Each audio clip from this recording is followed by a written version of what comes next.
Hi again, it's Chris, going through one of the last few videos for cost management. And in this video demo, what I want to demonstrate is our budget pay application, so our payment application to our owner.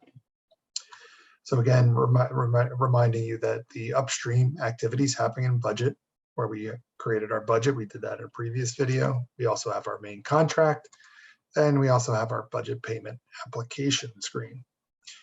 Just like in cost, we set up our payment periods, which I've already done. So I have a 1-year payment schedule to pay once a month. And from here, I can create my payment application. And it pulls in my information from my main contract. It also brought in that change order that we processed. So I have that available to me to bill against, and so forth. So if I go into the main contract itself, you can see there's some basic information in here.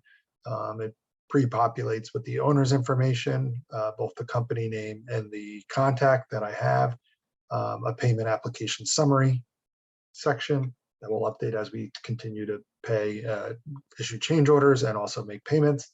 And then there's a change order summary, and then there's also the change order details. Again, down in my document package is where I can create a cost payment application. So if they're, again, using templates, if you remember what I had said previously, if there's a payment document that you like to use, that can be uploaded into the settings in the template section and then updated with the variables to format it correctly. So all of those are available to you. What I did want to mention to you is that there's this section here called associated cost. So if you remember, we did issue our first payment to Peter Paint. So we want to associate that contract now with our main contract in our budget payment application. So we'll say add existing, and it sees the painting contract. So we're going to add that in. And it also pulls in that same January period payment that we made to the painting company so that I can bill the owner for that work. We can also pull in expenses. So if you remember early on, we had that $480 invoice for PaySetter that we processed and approved. So we want to pull that in as well. And we'll add that there.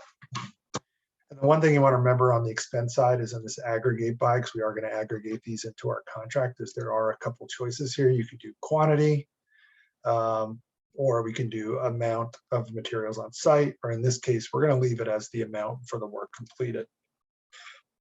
So now that I have these payments that were made associated to the contract, I'm now going to aggregate my costs.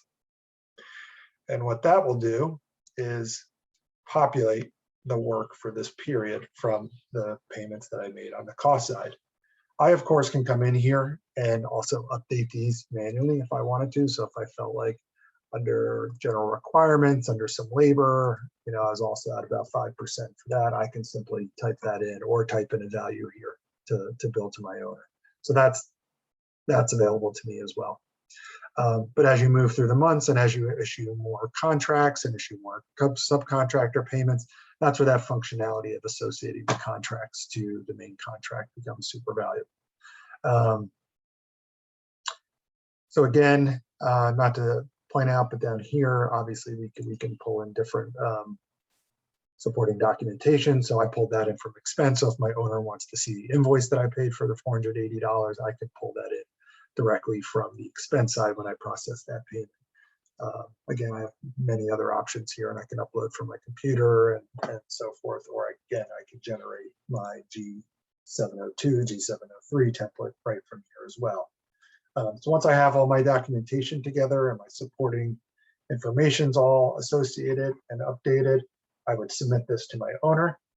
Again, if the owner is participating in the system, they can simply come in here, review the materials, all your supporting documentation, the bill, see if it's appropriate and approve it, or they can send it back for a revision as well. So that can all happen in the system. Alternatively, you always have the option of exporting the G702, G703 in your document package and emailing that to your owner as well for their approval.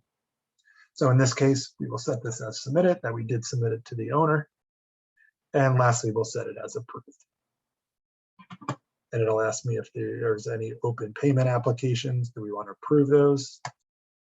So we'll say yes, and then our payment application is now in an approved status. So again, if there's any other questions on creating a budget payment application, please let me know.